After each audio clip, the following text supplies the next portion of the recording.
আসসালামু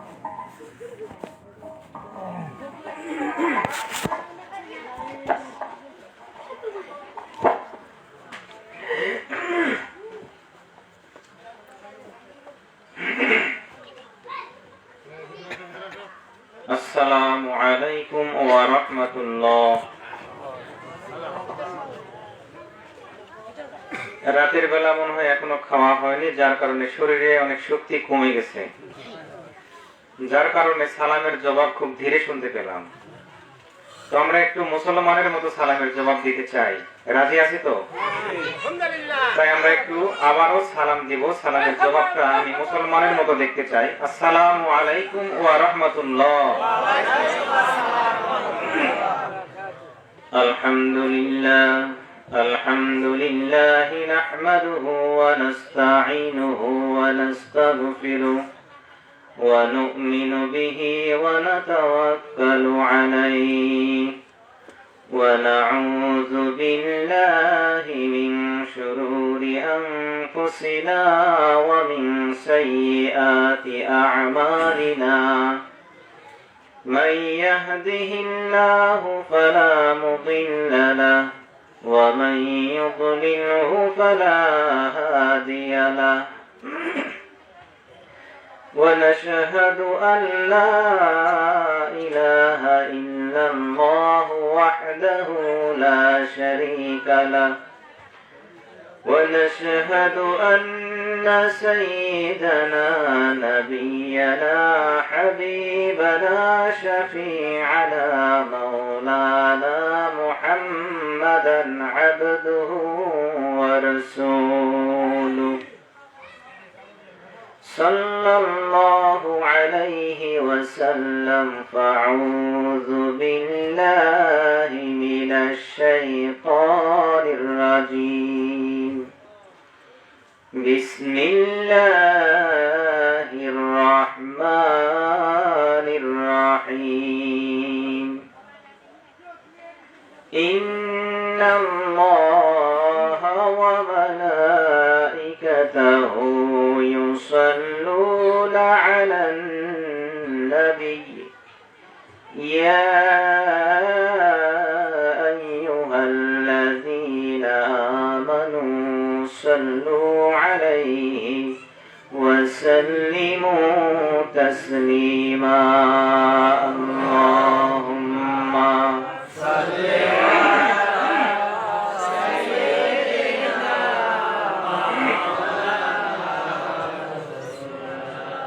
وعلى آل سيدنا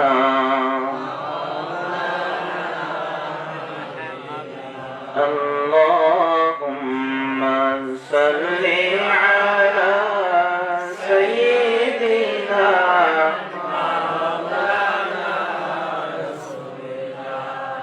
وعلى آل سيدنا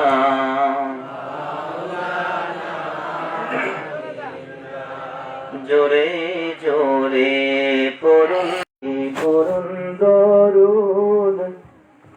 ওহে মুমিন ভাই বসে, ওহে মুমিন দাঁড়িয়ে, আল্লাহুম্মা সাল্লি আলা সাইয়্যিদিনা মাওলানা রাসূলিল্লাহ ওয়া আলা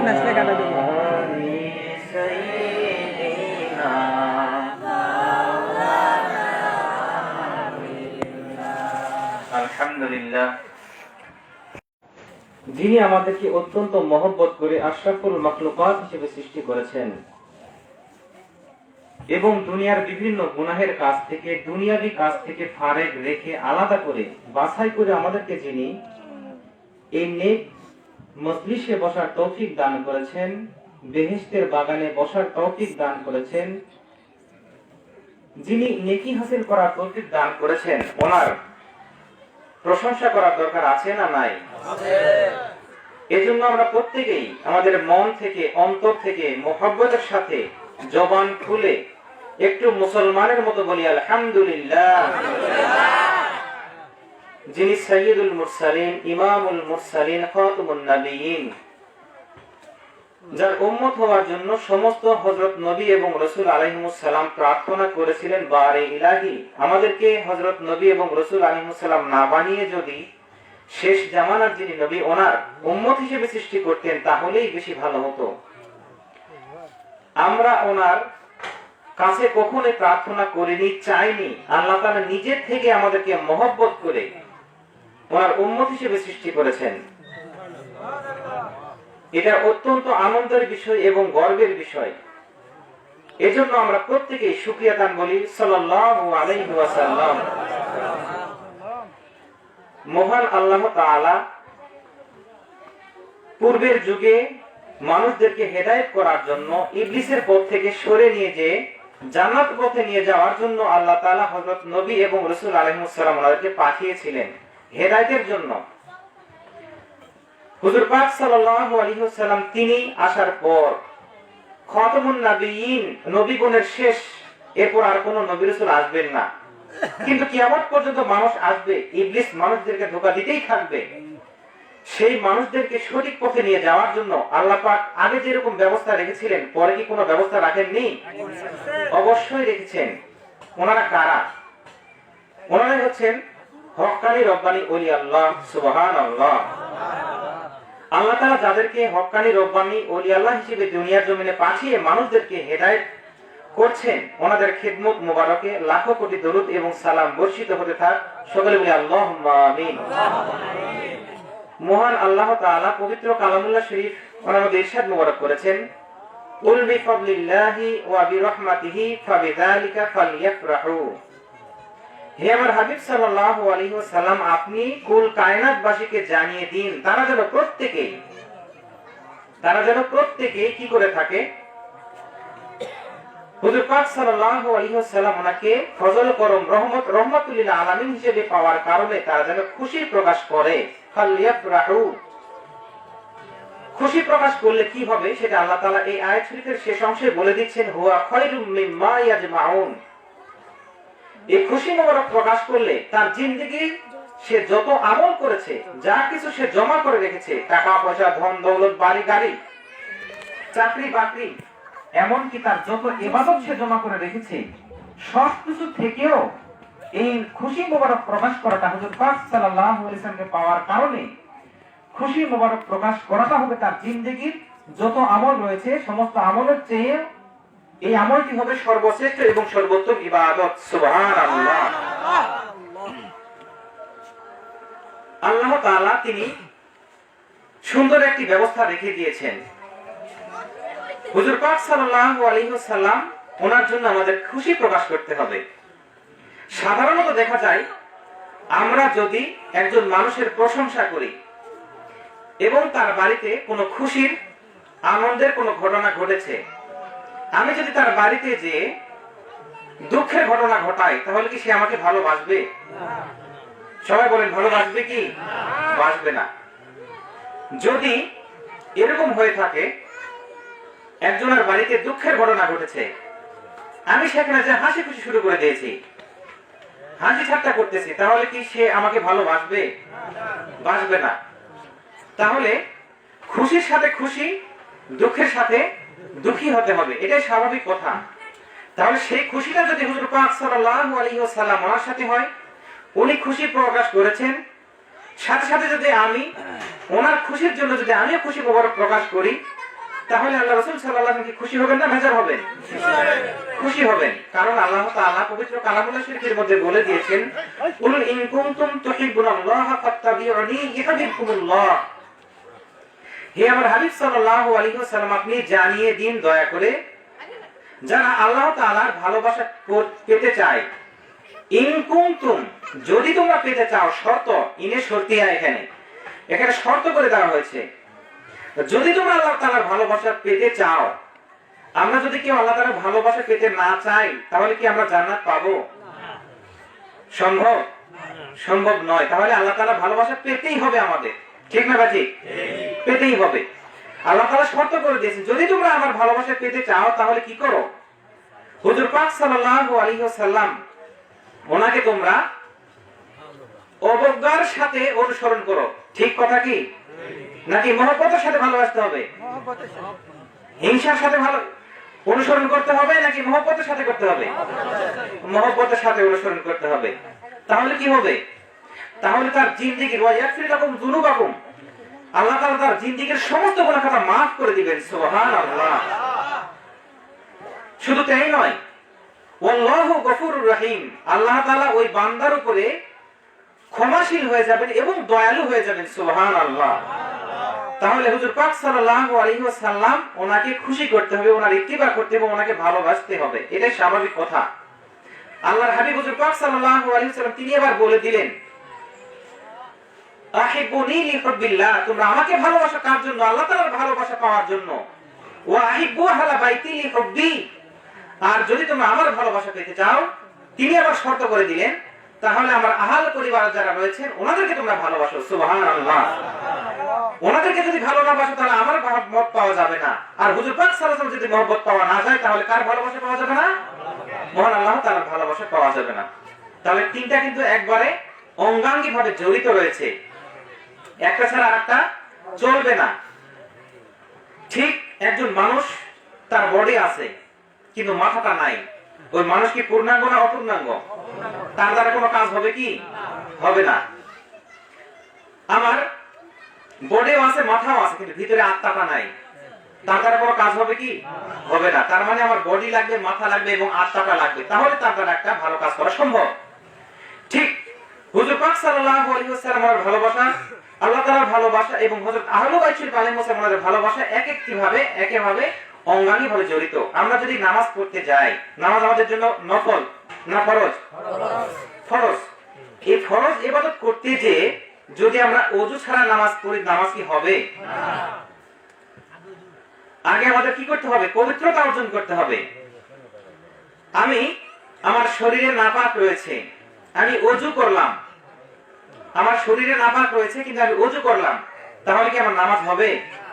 হবে না। তার আমাকে পবিত্রতা হতে হবে আগে, তারপরে ওযু করা লাগবে। আমি পবিত্র আছি কিন্তু ওযু করিনি, ওযু ছাড়া আছি, নামাজ কি হবে? হবে না। তাহলে নামাজ, ওযু এবং পবিত্রতা তিনটা কিন্তু অঙ্গাঙ্গিভাবে জড়িত, একটা ছাড়া আরেকটা চলবে না। ঠিক হযরত আহলে বাইত আলাইহিস সালাম ওনারা ছাড়া, ওনাদের মহব্বত ছাড়া হুজুর পাক সাল্লাল্লাহু আলাইহি ওয়াসাল্লামের মহব্বত আশা করা যায় না। হুজুর পাক সাল্লাল্লাহু আলাইহি ওয়াসাল্লামের মহব্বত ছাড়া আল্লাহ তাআলার ভালোবাসা আশা করা যায় না। এর পুরোটা ক্লিয়ার তো নাকি? এখন বিষয় হচ্ছে যে আমরা যে এই মাহফিলের আয়োজন করেছি, প্রত্যেকটি মানুষের কোনো কাজ করার পিছনে একটা উদ্দেশ্য থাকে। যদি কেউ বাজারে যায়, হয়তোবা সে কোনো তরকারি বা কোনো বাজার কিনতে গেছে, অথবা কেউ বেচতে গেছে, একজনের এক একটা উদ্দেশ্য থাকতে পারে। অথবা কেউ বাজারের তোলা তুলতে গেছে, অথবা কেউ বাজারের যে ডেকে নিয়েছে তাদের কাছ থেকে টাকা নিয়ে থাকে, মানে বিভিন্ন ধরনের উদ্দেশ্য মানুষের থাকেই। তাহলে আল্লাহ তাআলা আমাদেরকে যে সৃষ্টি করেছেন তার কোনো উদ্দেশ্য আছে না উদ্দেশ্য ছাড়াই? অবশ্যই উদ্দেশ্য রয়েছে। কোন উদ্দেশ্য সেটা? ইল্লা লিয়াবুদুন, আমি বান্দাকে সৃষ্টি করি নাই কি ছাড়া? ইবাদত বন্দেগীর জন্যই আমাদেরকে সৃষ্টি করেছে বান্দাদেরকে। ইবাদত বন্দেগীর জন্য এই লিয়াবুদুন শব্দের ব্যাখ্যা অনেক ধরনের রয়েছে। ব্যাখ্যা দিতে গেলে অনেক দূর চলে যাবে। স্বাভাবিকভাবে আমি শুধু লিয়াবুদুন শব্দটি নিয়ে আমি আলোচনা করতেছি। সেটা হলো আল্লাহ পাক আমাদেরকে ইবাদত বন্দেগী করার জন্য সৃষ্টি করেছেন। আমি আলোচনা করতেছি বা ওয়াজ করতেছি, আমি কিন্তু কোনো সুর দিয়ে ওয়াজ করতেছি না। আপনারা কি ওয়াজ শুনবেন তো নাকি?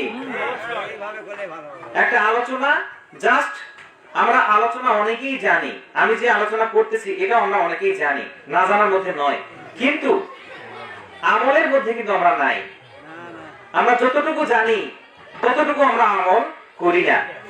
আমরা যে এখানে এসেছি একটা উদ্দেশ্য নিয়ে আমরা এসেছি। উদ্দেশ্যটা কি? যেখানে একটা মাহফিল এর আয়োজন করা হয়েছে, তার কারণ হচ্ছে যে আজকের একটা বিশেষ তারিখ রয়েছে, যে তারিখটা 22 তারিখ ছিল কোন মাসের? জুমাদিউল উলা মাসে।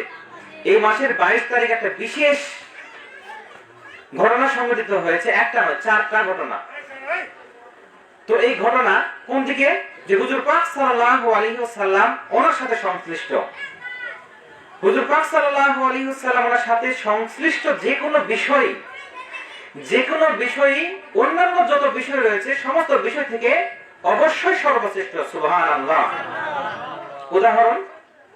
উদাহরণ হচ্ছে আমরা সকলেই জানি মিরাজের রজনীতে হুজুর পাক সাল্লাল্লাহু আলাইহি ওয়াসাল্লাম কোথায় গিয়েছিলেন?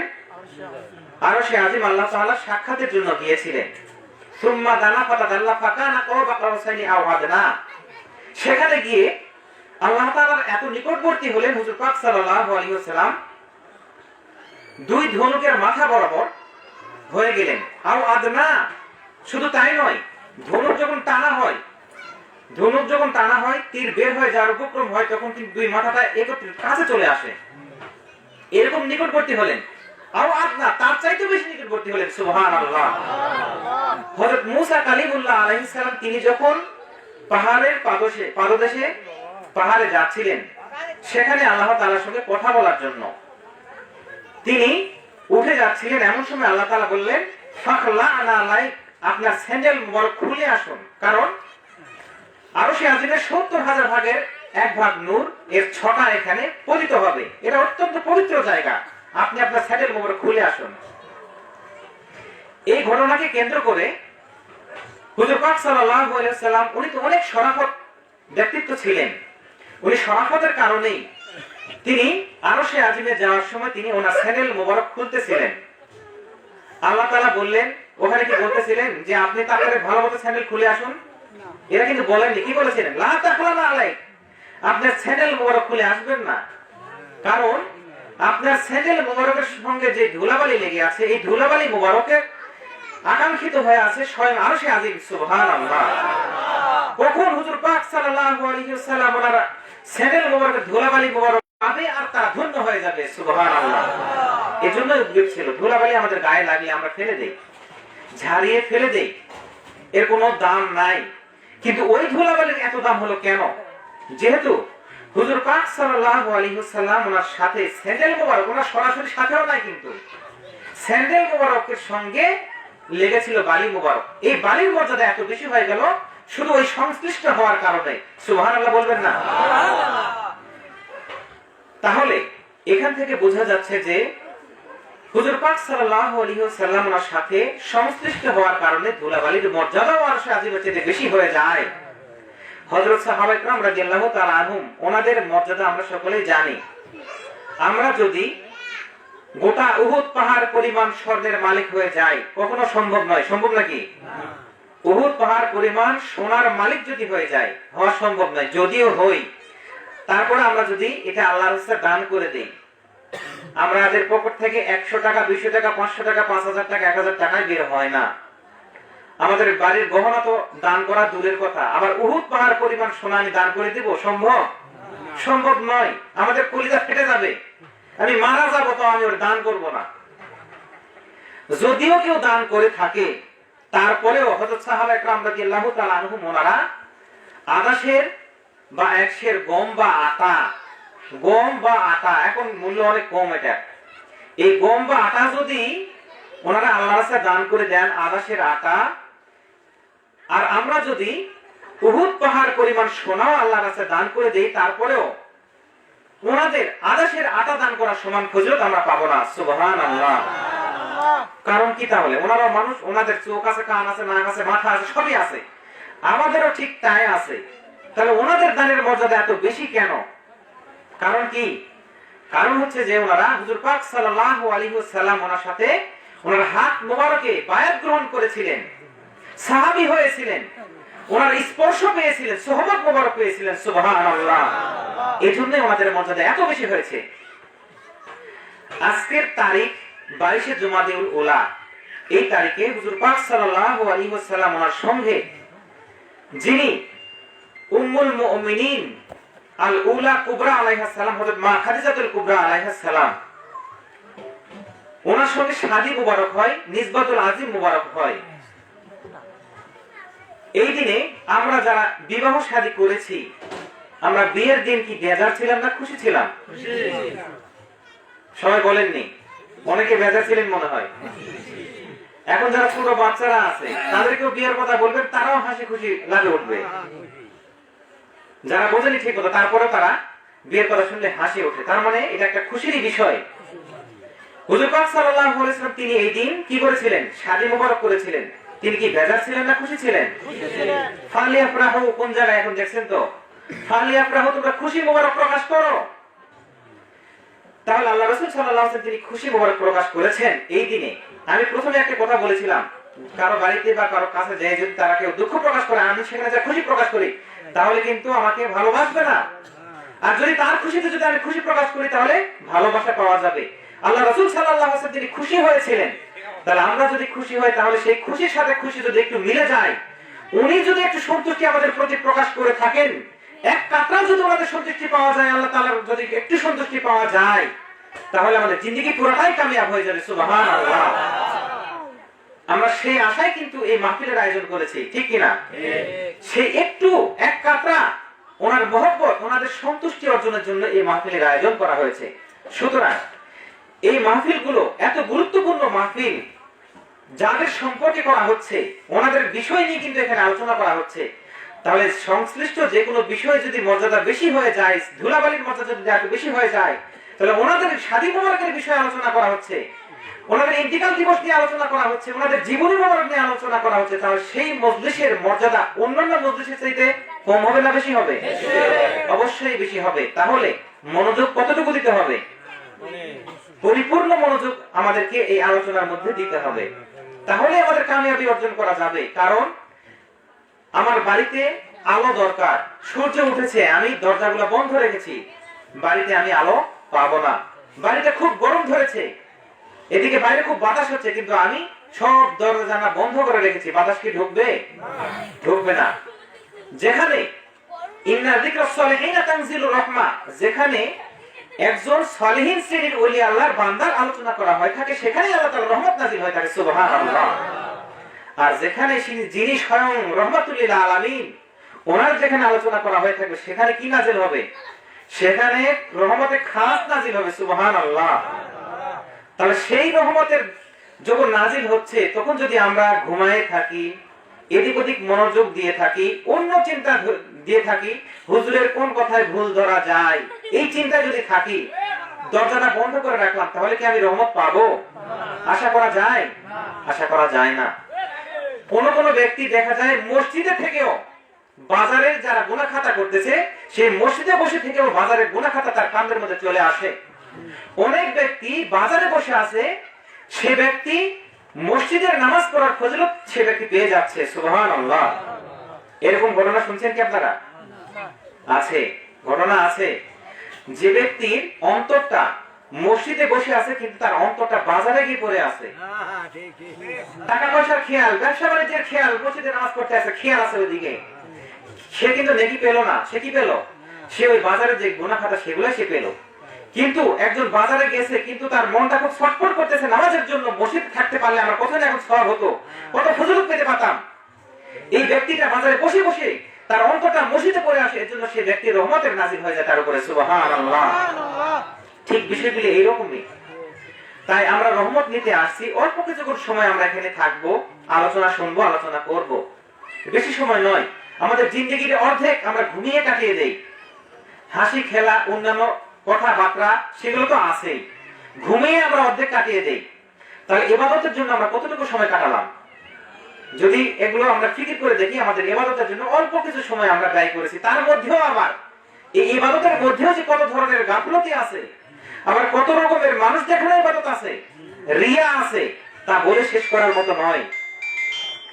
তাই বিষয়টি হচ্ছে যে আল্লাহ তাআলা আমাদেরকে ইবাদত বন্দেগী করার জন্য সৃষ্টি করেছেন। তাই ইবাদত বন্দেগী করতে হলে কোন কোন ইবাদত আমাদের করা দরকার? আমাদের কি করতে হবে? আল্লাহ তাআলা আমাদের উপরে 5 ওয়াক্ত নামাজ ফরজ করে দিয়েছেন। তাহলে আমাদের প্রত্যেককেই নামাজ পড়তে হবে। আমি নামাজ পড়লাম কিন্তু ঈমান আনি নাই, নামাজ কি কবুল হবে? নামাজ হওয়ার পূর্ব শর্ত হচ্ছে ঈমান তার থাকতে হবে, নাকি? ঈমান থাকতে হবে, ঈমান না থাকলে তার নামাজ হবে না।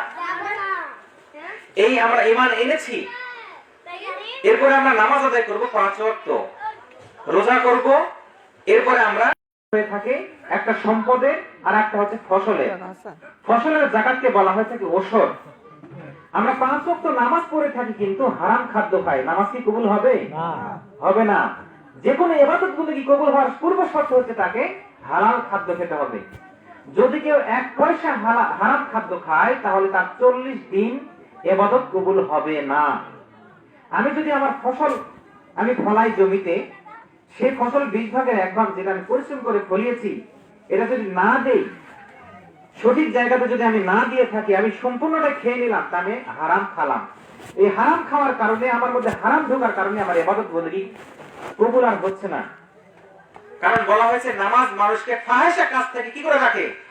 দূরে রাখে। কিন্তু আমাদের নামাজ পড়ার পর পরই সুদের আড্ডায় চলে যাচ্ছি, নামাজ পর টিভির মধ্যে চলে যাচ্ছি, নামাজ পরে আমরা চলে যাচ্ছি বিভিন্ন হারাম কাজের মধ্যে মশগুল হয়ে যাচ্ছে, বেপরদা বেহায়ের মধ্যে চলে যাচ্ছি। কেন? নামাজ আমাকে ফিরাচ্ছে না। কেন নামাজ আমাকে ফিরাচ্ছে না? এজন্যই যে আমার নামাজ সঠিকভাবে হচ্ছে না।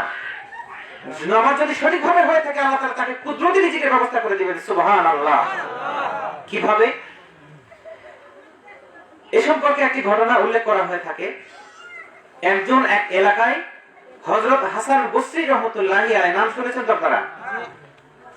আমরা যারা নাম শুনিনি একটু হাত তুলি তো। হযরত হাসান বসরি রাহমাতুল্লাহ নাম শুনিনি কে কে? তেমনই জানি। আচ্ছা, বিষয়টি হচ্ছে যে ওনার সময়ের একটি ঘটনা। সে সময় একজন ব্যক্তি ছিলেন, তিনি খুবই সুদারু। এত বড় সুদারু এই এলাকার মধ্যে আর ছিল না। এই সুদারু প্রত্যেকটি মানুষকে যখন টাকা দিতেন, উনি খুব বড় অঙ্কের সুদ নিয়ে থাকতেন। এত পরিমাণ সুদ তিনি নিতেন, যার কারণে ওই সুদের টাকা দিয়ে তার সংসার চলে যেত। নাউজুবিল্লাহ বলবেন না সুবহানাল্লাহ বলবেন? নাউজুবিল্লাহ বলতে হবে। তো যাই হোক, একদিন ঘটনা অনেক লম্বা, আমি একটু ছোট করে বলার চেষ্টা করতেছি। একদিন তিনি কি করলেন, ওনার বাড়িতে খাবার শেষ হয়ে গেল। এই খাবার শেষ হওয়ার পর তিনি চিন্তা ভাবনা করলেন, যাদের বাড়িতে আমি টাকা পয়সা পাবো বা দিয়েছি, তাদের কাছ থেকে টাকা পয়সা সুদের টাকাটা নিয়ে আসবো। এজন্য তিনি গেলেন। যাওয়ার পর তাদের বাড়িতে গেলেন, তাদের বাড়িতে কারোরই টাকা নেই। তো যার কারণে দেখা গেল একজন ব্যক্তি খাসি জবাই করছে, খাসির মাথাটা নিয়ে চলে আসছে। আরেক বাড়িতে যাই দেখেন তার বাড়িতে আটা রয়েছে, উনি আটা নিয়ে চলে আসছেন। আরেক বাড়িতে জাল ধরানোর জন্য খড়ি আছে, খড়ি নিয়ে চলে আসছেন। এইভাবে যার বাড়িতে যেটা পাচ্ছেন সেটা নিয়ে তিনি চলে আসছেন। নিয়ে আসার পরে ওনার স্ত্রীকে দিয়েছেন, উনি রান্না করতেছেন। রান্না করার পর যখন খাবার বসবেন, এমন সময় বাড়ির সামনে বা দরজাতে একটি ভিক্ষুক এসে ডাক দিল, আমাকে কিছু খাবার দিন, আমি খাবার খাইনি, ক্ষুধার্ত। তিনি বললেন, যদি তোমাকে আমি খাবার দেই, তাহলে কি হবে? আমি তাহলে কি খাবো? আমারই তো খাওয়া থাকবে না, সুতরাং তোমাকে দেওয়া যাবে না, তুমি অন্য বাড়িতে যেয়ে দেখো। হাদিস শরীফে কি তাই আসছে? ভিক্ষুককে তাড়িয়ে দিতে হবে নাকি? না, ভিক্ষুককে তোমরা তাড়িয়ে দিও না। যদি তোমরা দিতে না পারো, কিন্তু ভালো কথা বলে তাদেরকে বিদায় করে দাও, কর্কশ ভাষায় নয়। এরপরে তিনি বিদায় করে দেওয়ার পর ওনার স্ত্রীকে বললেন, ভাত তরকারি দেওয়া হোক। তো ভাত ছিল না, মানে রুটির ব্যবস্থা করেছিলেন। তো যাই হোক, যখন তরকারি উনি ঢাললেন, ঢালার পর তিনি চমকে উঠলেন। গোস্তের তরকারি, গোস্তের সাথে কি ছিল? সুরা ছিল না ঝোল ছিল? আমরা অনেকে ঝোল বলে থাকি, তাই না? ঝোল শব্দটা তো জানি আমরা, গোবরের পোকা।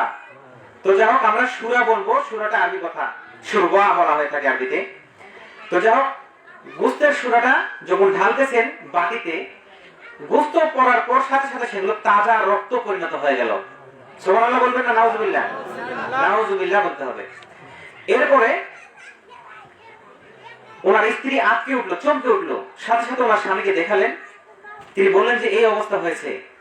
ওনার মনের মধ্যে একটা অনুশোচনা চলে আসছে যে তাজা রক্ত হয়ে গেল, গোস্ত তাজা রক্ত হয়ে গেল, আমার কপালে মনে হয় আর সইবে না, এগুলা আমার অনেক বেশি হয়ে গেছে।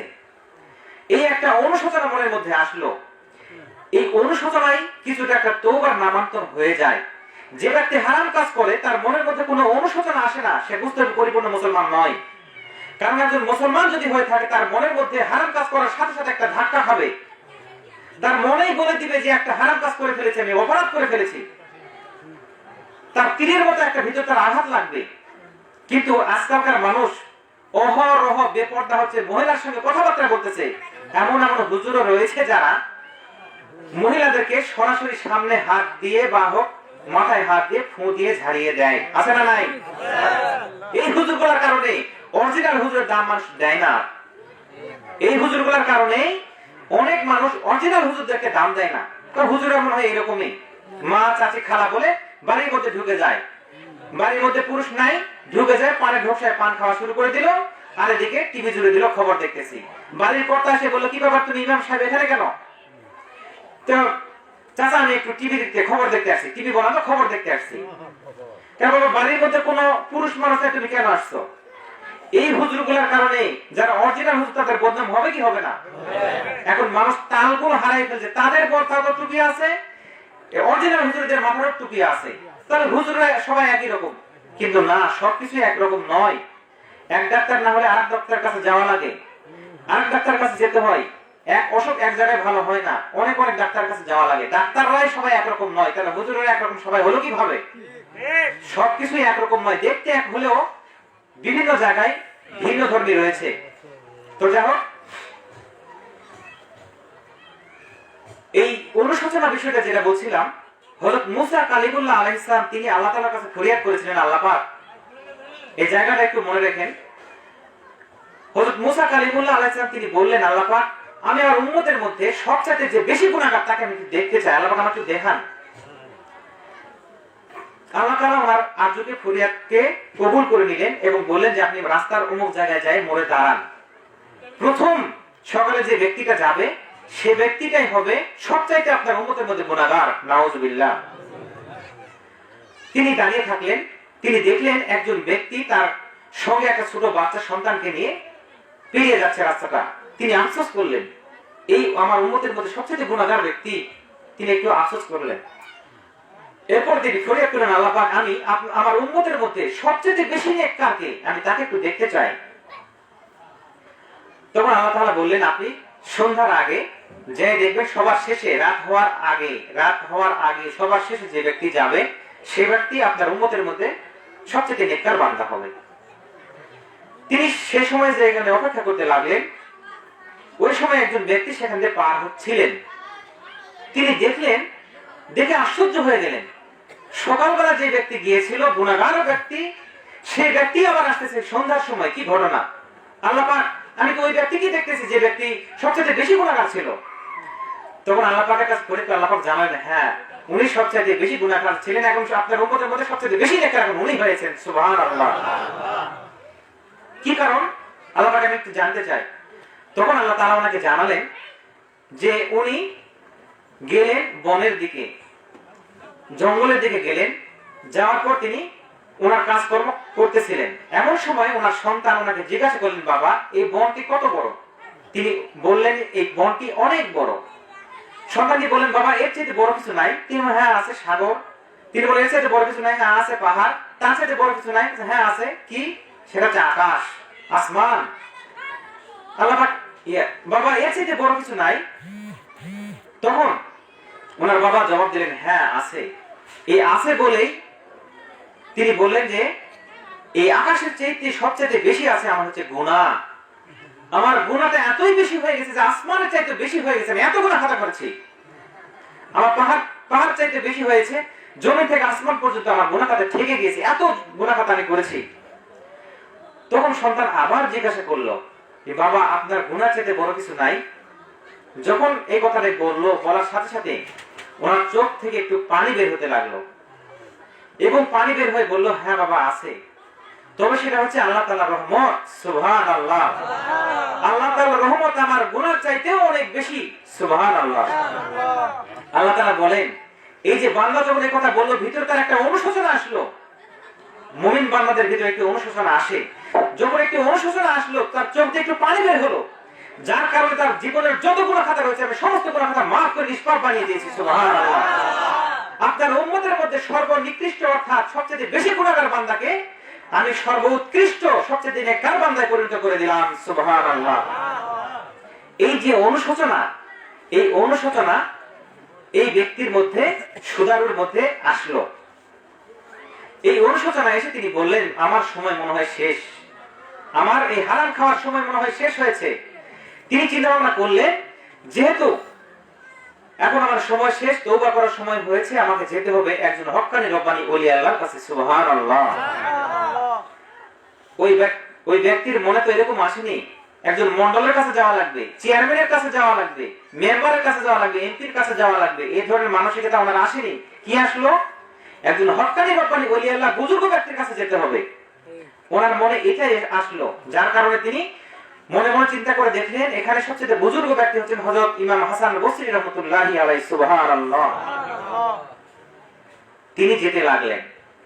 যাওয়ার সময় রাস্তার পাশে কিছু বালক দাঁড়ানো ছিল, ছোট ছোট বালক। এই বালকেরা বলল, এই ছেলেপেলে তোমরা সরে দাঁড়াও, সরে দাঁড়াও, এদিক দিয়ে সুদারু সুদখোর হযরত হাবিব আজমি রহমতুল্লাহি আলাইহি তিনি আসতেছেন। ওনার নাম মোবারক হচ্ছে হযরত হাবিব আজমি রহমতুল্লাহি আলাইহি। সুদখোর হাবিব আজমি আসতেছে, তোমরা সরে দাঁড়াও, ওনার পায়ের ধুলা যদি আমাদের গায়ে লাগে আমরা নাপাক হয়ে যাব। উনি নাপাক ব্যক্তি, সুদের কারখানা আমার বাড়িতে, তোমরা সরে দাঁড়াও। উনি দেখলেন, উনি আর কিছু বললেন না, কারণ উনি এখন অনুশোচনার মধ্যে আছেন। কিসের মধ্যে আছেন? অনুশোচনার মধ্যে আছেন, তওবার মধ্যে আছেন। যার কারণে ওনাদের ওই বালকদের কিছু বললেন না, উনি চলে গেলেন। কথাটা শুনে উনি মনে মনে ফিকির করলেন, আমি এতই নিকৃষ্ট বান্দা, ছোট ছোট বালক, তারা এখনো তেমন কিছু বোঝে না, তারাই বলতেছে যে আমার পায়ের ধুলা যদি তার গায়ে লাগে তারা নাপাক হয়ে যাবে। তো যাই হোক, তিনি আরো আফসোস বাড়িয়ে দিলেন। এরপরে হযরত ইমাম হাসান বসরি রহমাতুল্লাহর কাছে চলে গেলেন। যাওয়ার পরে ওনার কাছে বিষয়টি বললেন, ঘটনা বললেন। বলার পরে ওনার হাতে হাত রেখে বায়াত হয়ে মুরিদ হয়ে গেলেন। সুবহানাল্লাহ। কেন উনি বায়াত হলেন, আর উনি বায়াত করলেনই বা কেন? হযরত ইমাম হাসান বসরি রহমাতুল্লাহি আলাইহি তিনি এত বড় ইমাম ছিলেন। ওনার ঘটনা তো আমরা জানি। ওনার ঘটনা হচ্ছে যে একদিন উনি সকালবেলা ওনার পেট খারাপ হয়েছিল, যেটাকে আমরা বলে থাকি লুজ মোশন। লুজ মোশন মানে পাতলা পায়খানা। তো যাই হোক, এই পাতলা পায়খানা হয়েছিল। লোকজন ওনাকে জিজ্ঞাসা করলো যে আপনার কি হয়েছে? পাতলা পায়খানা হয়েছে। কি কারণে হলো? যে রাতের বেলা আমি ঠান্ডা দুধ খেয়েছিলাম, এই ঠান্ডা দুধ খাওয়ার কারণে আমার পেটে গন্ডগোল হয়েছে, আমার লুজ মোশন হয়েছে। তখন আল্লাহ তাআলা ওনাকে পরবর্তীতে জানানো হলো যে আপনি আমার জন্য কি নিয়ে এসেছেন। ওনার ইন্তিকালের সময়, ইন্তিকাল যখন হয়ে গেল, মাহবুব বান্দা, আরেকজন মাহবুব বান্দা আল্লাহর কাছে যখন গেলেন, আল্লাহ তাআলা জিজ্ঞাসা করলেন আপনি আমার জন্য কি নিয়ে আসছেন? আপনি তো আমার বন্ধু দাবি করে থাকেন, ওলি আল্লাহ দাবি করেন। আল্লাহ পাক বলেছেন কুনু রব্বানিয়িন, তোমরা আল্লাহওয়ালা হয়ে যাও, আল্লাহওয়ালা হয়ে যাও। এটা নির্দেশ, আমরের সিগা। কুনু, এই আমরের সিগা যেটা আদেশ করা হয়ে থাকে, আল্লাহ তাআলা আমাদেরকে আদেশ করেছেন, সেটা কি নফল না ফরজ? ফরজ। তোমরা আল্লাহওয়ালা হয়ে যাও। আল্লাহওয়ালা হতে গেলে আপনি যদি বা আমি যদি কেউ ডাক্তার হতে যাই, তাহলে কি ভ্যান চালকের কাছে গেলে কি ডাক্তার হতে পারবো? যদি আমি ইঞ্জিনিয়ার হতে যাই, তাহলে কি আমি ডাক্তারের কাছে গেলে কি ইঞ্জিনিয়ার হতে পারবো? ওলি আল্লাহ হতে গেলে কার কাছে যাওয়া লাগবে? ডাক্তারের কাছে?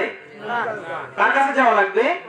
ওলি আল্লাহর কাছে। এটা সোজা হিসাব, এটা কমন সেন্সের ব্যাপার, সাধারণ একটা জ্ঞানের ব্যাপার।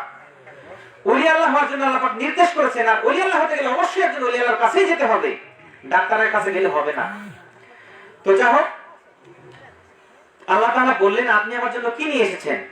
তখন তিনি বললেন আমি তাওহীদ নিয়ে এসেছি। তিনি বললেন আমি তো অনেক কিছুই আমল করেছি, আমি আল্লাহ তাআলার মাহবুব বান্দা হয়েছি, ওলি আল্লাহ হয়েছি। তিনি এটা বলেননি, তিনি বললেন আমি কি বলবো? আমি বললাম যে আল্লাহ পাক আপনার জন্য আমি তাওহীদ নিয়ে এসেছি, একত্ববাদ নিয়ে এসেছি। আল্লাহ তাআলা বললেন আপনি কিসের একত্ববাদ নিয়ে আসছেন? আপনি লাইলাতুল লামানের কথা স্মরণ করে দেখুন, দুধের রাত্রির কথা স্মরণ করে দেখুন। লাইলাতুল লামান কি? আল্লাহ পাক বললেন আপনি ওই কথা স্মরণ করুন যখন আপনার পেট খারাপ হয়েছিল, আপনি কি উত্তর দিয়েছিলেন? আপনি উত্তর দিয়েছিলেন যে ঠান্ডা দুধ খাওয়ার কারণে আমার পেট গন্ডগোল হয়েছে, আমার লুজ মোশন হয়েছে। দুধের কোনো ক্ষমতা আছে কি আপনার গন্ডগোল পেটে করার? আপনাকে যে অসুস্থ দেওয়া হয়েছে সেটা কি ক্ষমতা রয়েছে দুধের? না, আল্লাহ পাক এই ক্ষমতা কার রয়েছে? একমাত্র আল্লাহ তাআলা রয়েছে। তাহলে আপনার একত্ববাদ গেল কোথায়? তাহলে আপনি শিরক করলেন এখানে। আমার সঙ্গে, আমার ক্ষমতার সঙ্গে আপনি কাকে যুক্ত করে দিলেন? ঠান্ডা দুধকে। এই ঠান্ডা দুধকে যদি আপনি আমার সঙ্গে শিরক করে ফেললেন, তাহলে আপনার একত্ববাদ থাকলো কোথায়? আল্লাহ তাআলা এত বড় ওলি আল্লাহ, যারা যত বড় ওলি আল্লাহ হন তাদের ধরাটা হয় তত সূক্ষ্ম হবে। সুবহানাল্লাহ।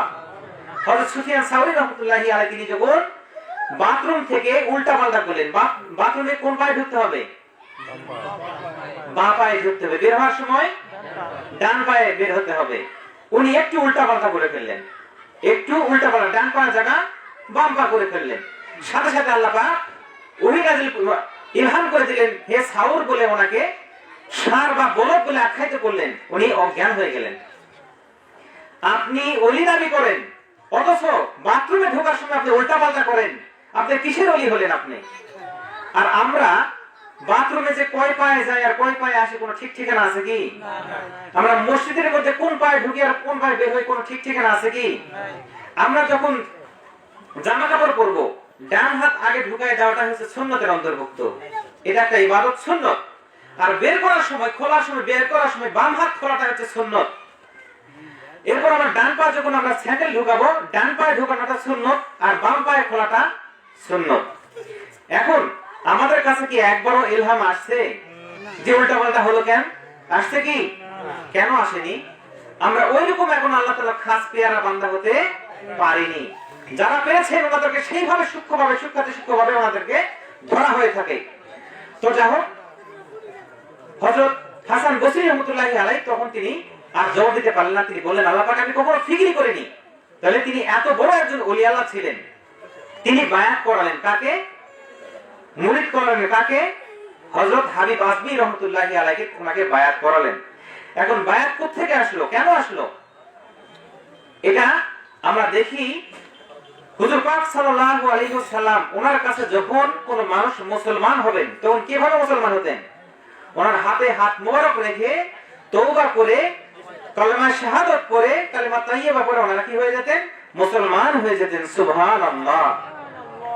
এরপর যখন উনি বিশালী শান মোবারক প্রকাশ করলেন, ইন্তিকাল করলেন, এরপরে যখন খলিফা হলেন, প্রথম খলিফার নাম মোবারক কি?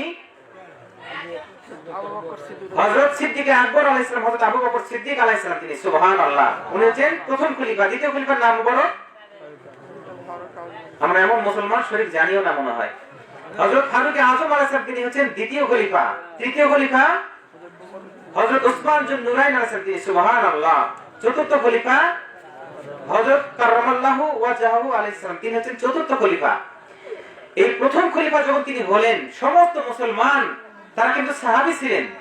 ওনারা হুজুর পাক সাল্লাল্লাহু আলাইহি ওয়াসাল্লামের কাছে কিন্তু হাত মোবারক দিয়ে বায়াত হয়েছিলেন। তারপরে যখন আবার প্রথম খলিফা আসলেন, আবার সবাই ওনার হাত মোবারকে হাত রেখে আবার বায়াত গ্রহণ করলেন। সুবহানাল্লাহ। আমরা ঘটনা জানি না? জানি। এরপর দ্বিতীয় খলিফা, তৃতীয় খলিফা, এইভাবে যত আসতেছেন প্রত্যেকের কাছে ওনারা আবার নতুন করে আলাদাভাবে ওনারা হাতে হাত মোবারক রেখে বায়াত গ্রহণ করেছিলেন। সুবহানাল্লাহ। সেই সিলসিলা ক্রমে পীর সাহেব যারা ওলি আল্লাহ রয়েছেন, হক্কানি রব্বানি ওলি আল্লাহ রয়েছেন, সেটা এখনো পর্যন্ত জারি রয়েছে, কিয়ামত পর্যন্ত জারি থাকবে সিলসিলা। সুবহানাল্লাহ। এর আরো কিছু হাকিকত রয়েছে, ওদিকে গেলে আর অন্যদিক চলে যাবে আলোচনা। তো বিষয়টি হচ্ছে যে পূর্ব থেকে বিষয়টি আসছিল। হযরত বাযিদ বুস্তামি রাহমাতুল্লাহি আলাইহি, হযরত হাসান বসরি রাহমাতুল্লাহি আলাইহি তিনি কি বললেন? বায়াত করলেন। কাকে বায়াত করালেন? হযরত হাবিব আজমি রাহমাতুল্লাহি আলাইহি ওনাকে বায়াত করালেন, মুরিদ করালেন। এরপরে তিনি তওবা করায় ওনাকে সবক বলে দিলেন। কি বলে দিলেন? সবক বলে দিলেন। কি কি সবক দিলেন? কি কি করতে হবে? নামাজ, কালাম, রোজা, হজ, যাকাত, জিকির, ফিকির, তাসবিহ, তাহলিল, এগুলো কোন সময় কি কি করতে হবে সেটা তিনি বলে দিলেন। এরপর আমরা একটু দরুদ পাঠ করে নেই। আল্লাহুম্মা সাল্লি আলা সাইয়্যিদিনা মাওলানা, জোরে একটু মহব্বতের সাথে।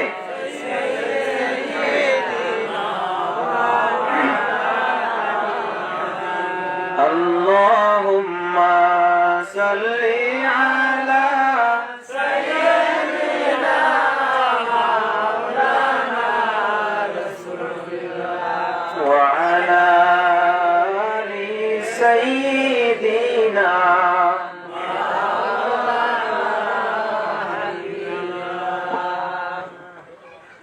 হযরত ইমাম হাসান বসরি রাহমাতুল্লাহি আলাইহি ওনার কাছে বায়াত গ্রহণ করলেন। করার পরে কি নিলেন? সবক নিলেন। আমরা আলোচনা শুনতেছি, কিন্তু যদি ব্রেনের মধ্যে না ঢোকে তাহলে তো আলোচনা করে লাভ নাই, তাই না? এখানকার আলোচনা যদি এখানে রেখে যায় তাহলে তো লাভ নাই। আমরা আলোচনা অনেক জানি, কিন্তু সেটা আমাদের ব্রেনে ঢুকে আমল করার চেষ্টা করতে হবে। বিশেষ করে যারা হক্কানি রব্বানি ওলিয়ার কাছে বায়াত গ্রহণ করেন, উনি কি করলেন? ওনাকে সবক দিলেন, জিকির ফিকির করতে হবে, নামাজ কালাম পড়তে হবে, এরপর ওনাকে ছেড়ে দিলেন। উনি বাড়িতে এসে বাড়ির পাশেই একটা ছোট্ট ঘর তৈরি করলেন। কে তৈরি করলেন?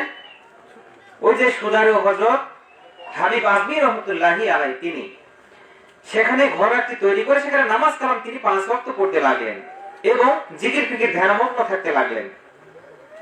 এই যে ধ্যানমগ্ন বা জিকির ফিকির, অনেক কিছু কিছু মানুষ রয়েছে তারা জিকির ফিকিরকে পছন্দ করে না। ঈমান থাকবে কি? থাকবে না। কারণ জিকির ফিকির করার জন্য কি বলেছেন? আল্লাহ পাক বলেছেন, ইয়া আইয়ুহাল্লাযীনা আমানু যিকুরুল্লাহা যিকরান কাসীরা ওয়া সাব্বিহুহু বুকরাতান ওয়া আসীলা, যে হে ঈমানদারগণ, যারা ঈমানদার বলে দাবি করে থাকো তাদেরকে আল্লাহ তাআলা বলতেছেন তোমরা বেশি পরিমাণে জিকির আজকার করো সকাল সন্ধ্যায়, অর্থাৎ সদা সর্বদাই সুবহানাল্লাহ। এই জিকির ফিকির কিভাবে করতে হবে, এরা কিভাবে শিখলেন হক্কানি রব্বানি ওলি আল্লাহ? আমরা সকলেই জানি হুজুর পাক সাল্লাল্লাহু আলাইহি ওয়াসাল্লাম কোথায় থাকতেন? হেরা গুহাতে তিনি ধ্যানমগ্ন থাকতেন, নামাজ পড়তেন, নামাজ পড়ার পর তিনি জিকির ফিকিরে মশগুল থাকতেন। সুবহানাল্লাহ। এই যে জিকির ফিকিরের যে একটা তালিম, সেখান থেকে সেটা চলে আসছে এখনো এবং কিয়ামত পর্যন্ত সেটা চলতেই থাকবে, সেই সবক। তো যখন হুজুর পাক সাল্লাল্লাহু আলাইহি ওয়াসাল্লাম তিনি এই হেরা গুহায় তিনি বসে থাকতেন, ধ্যানমগ্ন থাকতেন, জিকির ফিকির করতেন, খাবার দাবার তো প্রয়োজন ছিল, সে সময় খাবার নিয়ে যেতেন কে? মনে আছে কি আপনাদের? তিনি হচ্ছেন উম্মুল মুমিনিন আল উলা হযরত কুবরা আলাইহিস সালাম, উম্মাহাতুল মুমিনিন। ওনাদের মধ্যে যিনি প্রথম ছিলেন, তিনি রাতে যারা ওনার পরিবার পরিজন ছিলেন, আল আওলাদ ছিলেন, ওনাদেরকে সমস্ত ব্যবস্থা করে ওনাদেরকে ঘুমায় দিয়ে খাওয়ায় দাওয়ায় ঘুমানোর পরে তিনি এক মহিলা মানুষ তিনি কি করলেন? তিনি বাড়ি থেকে খাবার নিয়ে চলে আসলেন। পাহাড়ি দুর্গম রাস্তা, পাথরের রাস্তা, এরকম এত সুন্দর আমাদের যে পাকা রাস্তা হয়েছে, এত সুন্দর পাকা রাস্তা ছিল না। অনেক দূর পর্যন্ত তিনি হেঁটে যেতেন। যাওয়ার পর পাহাড়ে উঠতেন, উঠার পর ওনার হুজুর পাক সাল্লাল্লাহু আলাইহি ওয়াসাল্লাম ওনাকে খাবার দিয়ে আসতেন। সুবহানাল্লাহ। ওনারই আজকে নিসবাতুল আযম শরীফ বিবাহ মোবারক দিবস। সুবহানাল্লাহ। তো যাই হোক, যখন উনি জিকির ফিকিরে মজবুত থাকলেন, উনি বাড়িতে আসা যাওয়া করতেন। প্রায় কয়েকদিন হয়ে গেল। খাওয়ার জন্য তিনি, ওনার স্ত্রী বললেন যে আমাদের তো খাবার শেষ, খাবার লাগবে। তখন হযরত হাবিব আজমি রহমতুল্লাহি আলাইহি তিনি বললেন যে এখন আমি এমন একজন মালিকের চাকরি নিয়েছি, নতুন একজন মালিকের চাকরি নিয়েছি, 10 দিনের আগে এর মজুরি পাওয়া যাবে না, পারিশ্রমিক পাওয়া যাবে না। তখন তিনি বললেন তাহলে আমি এই 10 দিন কোনো মতে আমি চালিয়ে নিব। হযরত হাবিব আজমি রহমতুল্লাহি আলাইহি তিনি সেখানে যে আবার ইবাদতে মশগুল থাকলেন। এই ইবাদত করতে করতে 10 দিন যখন হয়ে গেল, ওনার স্ত্রী ওনাকে একটা বাজারের একটা ব্যাগ দিয়ে দিলেন। কিসের জন্য? বাজার করার জন্য। কারণ আজকে 10 দিন হয়ে গেছে। উনি এখন ব্যাগ নিয়ে জিকির নামাজ কালাম পড়ে জিকির ফিকির শেষে বের হয়ে আসতেছেন। মনে করলো ব্যাগ তো রয়েছে, এই ব্যাগের মধ্যে তো বাজার নিয়ে যেতে হবে। উনি তো হাটের দিকে যাচ্ছেন না, বাজারের দিকে যাবেন না, কারণ ওনার কাছে টাকা পয়সা নাই। বাজারের দিকে কেমন করে যাবেন? এই বাজারের দিকে না যেয়ে তিনি চিন্তা ভাবনা করলেন, ওখানে অনেক বালু রয়েছে, বালুগুলা বাজারের ব্যাগে ঢুকায় নিলেন। এই ঢুকানোর পর তিনি চিন্তা ভাবনা করলেন, দূর থেকে যখন আমার স্ত্রী দেখবে এই ব্যাগটা খোলা আছে, ভরা আছে, তার মধ্যে নিশ্চয় তিনি বাজার নিয়ে আসতেছেন। ভিতরে যা হয় হোক, ভিতরে যাওয়ার পর যা বলেন তিনি বলুন, তার সমস্যা নাই, কিন্তু প্রাথমিক পর্যায়ে যেন তিনি মনে করেন আমি বাজার নিয়ে আসতেছি। তিনি বাড়িতে গেলেন। বাড়িতে যাওয়ার পর ঢোকার আগে তিনি সুঘ্রাণ পাচ্ছেন, অনেক সুঘ্রাণ, গোস্ত পোলাও কোরমার সুঘ্রাণ পাওয়া যাচ্ছে। তিনি চিন্তা ভাবনা করলেন নিশ্চয়ই আমার বাড়িতে নয়, মনে হয় অন্য কোনো বাড়িতে হতে পারে। তারপরেও তিনি একটু আগায় গেলেন। বাড়িতে ঢোকার সাথে সাথে দেখলেন না, এই বাড়িতেই এত সুন্দর সুঘ্রাণ পাওয়া যাচ্ছে, পোলাও কোরমার সুঘ্রাণ পাওয়া যাচ্ছে। তিনি অবাক হয়ে গেলেন, বললেন কিভাবে এইগুলো হলো? ওনার স্ত্রী বললেন, আপনি যে মালিকের চাকরি নিয়েছেন, আগে তিনি কি করতেন? সুদের কারবার করতেন। এখন আপনি তো নতুন মালিকের চাকরি নিয়েছেন, যে নতুন মালিকের চাকরি নিয়েছেন ওনার পক্ষ থেকে কিছু লোক আমাকে এসে একটা আস্ত খাসি জবাই করে তার বিভিন্ন কিছু অংশ কেটে কুটে আমাকে এখানে দিয়ে গিয়েছেন। সুবহানাল্লাহ বলবেন না? এবং এক বস্তা আটাও সাথে দিয়েছেন, এক পাত্র ঘি দিয়েছেন এবং এক পাত্র মধু দিয়েছেন এবং জাল দেওয়ার জন্য খড়িও দিয়েছেন। শুধু তাই নয়, আরো 400 রূপার টাকা দিয়েছেন, আমাকে দিরহাম দিয়েছেন। সুবহানাল্লাহ। এবং বলে গেছেন যদি আপনার স্বামী ওই মালিকের দায়িত্বটা যে চাকরি পেয়েছে সেটা যদি আরো ভালোভাবে কাজ করে তাহলে ওনাকে পারিশ্রম আরো বেশি করে বাড়াই দেওয়া হবে। সুবহানাল্লাহ। উনি তো মনে মনে করলেন আমি তো কোনো চাকরি সেরকম নেইনি, তাহলে এরা কোত্থেকে আসলো? নিশ্চয়ই আল্লাহ তাআলা কুদরতি ব্যবস্থা করে দিয়েছেন। সুবহানাল্লাহ। আর যাদেরকে পাঠিয়েছেন ওনারা মানুষ নন, ওনারা হচ্ছেন আল্লাহ তাআলার প্রেরিত ফেরেশতা। সুবহানাল্লাহ। এই ওনার পাঠানোর পরে ওনার স্ত্রী দেখলেন ব্যাগে তো বাজার ব্যাগ তো ফুলা ফুলা রয়েছে, আপনার ব্যাগে কি আছে দেন তো দেখি। তো ওনার হঠাৎ ওনার মুখ ফসকে বা পিছলায় বের হয়ে গেছে, বালু না বলে বলেছেন ময়দা। ময়দা মানে আটা। হট করে বালু না বলে তিনি বলে ফেলেছেন ময়দা। এই বলার সাথে সাথে উনি ওনার স্ত্রী হাতে নিয়ে দেখলেন আসলে বালু নয়, আসলে তো ময়দাই। ওগুলো বালুই ছিল। আল্লাহ তাআলা ওই বালুগুলাকে ময়দায় পরিণত করে দিয়েছেন। সুবহানাল্লাহ। কি চাকরি নিয়েছিলেন তিনি? ইবাদত বন্দেগী, নামাজ কালাম এবং জিকির ফিকির। সুবহানাল্লাহ। একটু দরুদ শরীফ পাঠ করি। আল্লাহুম্মা সাল্লি আলা সাইয়্যিদিনা মাওলানা রাসূলিল্লাহ ওয়া আলা আলি সাইয়্যিদিনা মাওলানা হাবিবিল্লাহ। আমরা যারা কোন মুর্শিদ কিবলার বায়াত হয়েছে, অর্থাৎ আমরা মুরিদ হয়েছি, আতিউল্লাহ ওয়া আতিউর রাসূল ওয়া উলিল আমরি মিনকুম, এই উলিল আমরদের যারা অনুসরণ করতেছি ওনাদেরকে কি বলা হয়ে থাকে? তোমরা নামাজ কালাম 5 ওয়াক্ত পড়বে। আমি ঢাকা রাজারবাগ দরবার শরীফে আমি 13 বছরের মতো ছিলাম, সেখানে ছাত্র ছিলাম, আঞ্জুমানের আমির ছিলাম এবং মাদ্রাসায় শিক্ষকতা বলা যায়, আবার দায়িত্ব কিছু বলা যায়, সেখানে আমি করেছিলাম। তো সেখানে আমি আমার মাঝে মাঝে যিনি শিক্ষক ছিলেন, উস্তাদ ছিলেন আমার, ওনাদের দায়িত্ব থাকতো প্রতি সপ্তাহে সপ্তাহে কিতাবাদি সংগ্রহ করা। তো প্রথম পর্যায়ে অনেক আগের কথা, একটা গাড়ি নিয়ে যাওয়া হতো, সেই গাড়িতে নিয়ে যায় চক বাজার, বাংলা বাজার, বিভিন্ন জায়গায় রয়েছে, বাড্ডাতে কয়েকটা জায়গায় রয়েছে, কিতাব অনেক পাওয়া যায়, মূল কিতাবগুলা। একবারে ওনারা 50,000, 70,000, 1 লাখ এরকম টাকার কিতাব একবারে ওখান থেকে নিয়ে আসা হয়। আমি সেখানে থেকে মাঝে মাঝে নিয়ে আসতাম ওনাদের সাথে যে। সুবহানাল্লাহ।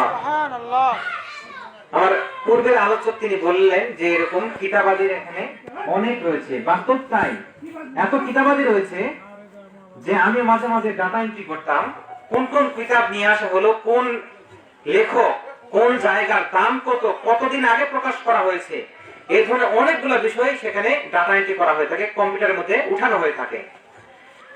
তো এটা কাজ এখনো চলতে আছে, সেখানে আলাদাভাবে লোক নিয়োগ করা হয়েছে। কিতাব এখনো কিন্তু কেনা শেষ হয়নি, হতে আছে কিতাব, যেটা যেখানে নতুন পাওয়া যাচ্ছে সেখান থেকেই সেটা সংগ্রহ করা হচ্ছে। সুবহানাল্লাহ। এত বড় কিতাব, এত বড় লাইব্রেরি ব্যক্তিগতভাবে কেউ করেনি, কোথাও বিশ্বের মধ্যে পাওয়া যাবে না। সুবহানাল্লাহ। তো সেখানে আমরা যারা গিয়েছি, ওখানকার ছাত্র যারা রয়েছে, যারা নামাজ পড়বে না তাদের জন্য 2 বেলা খাবার বন্ধের ব্যবস্থা করা হয়েছে। 1 ওয়াক্ত নামাজ না পড়লে 2 বেলা খাবার বন্ধ।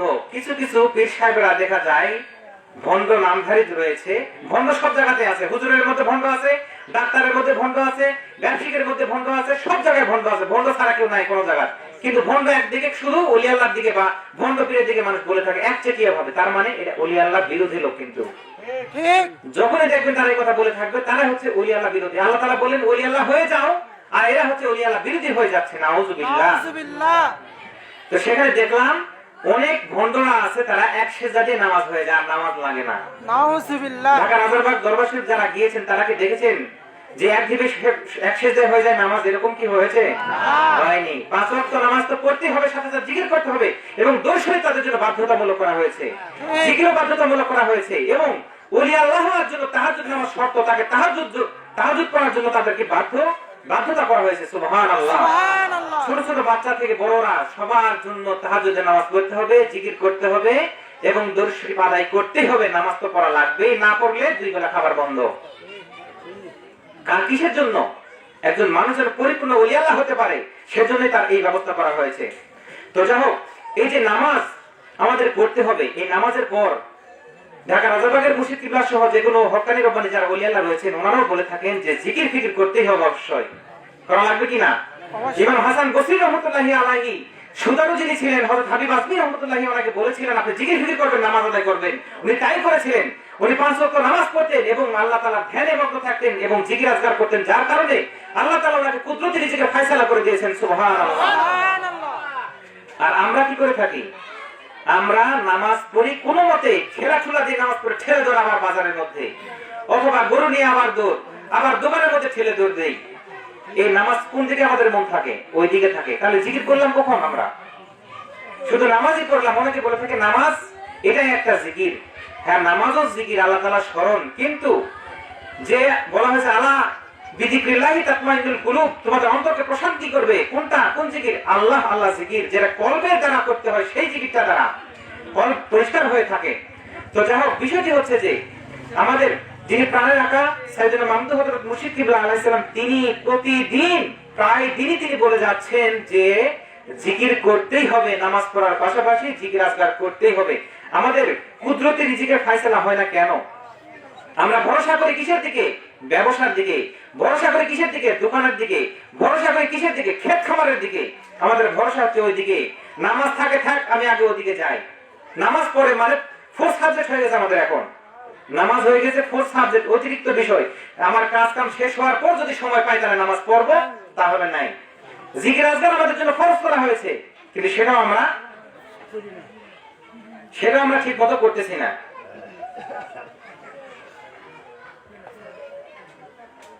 এখন বিষয়টি হচ্ছে যে জিকির আজকার আমাদের অবশ্যই করতে হবে। আমরা যারা রয়েছি প্রত্যেকের জন্যই জিকির বাধ্যতামূলক, কমপক্ষে 1 ঘন্টা করতেই হবে।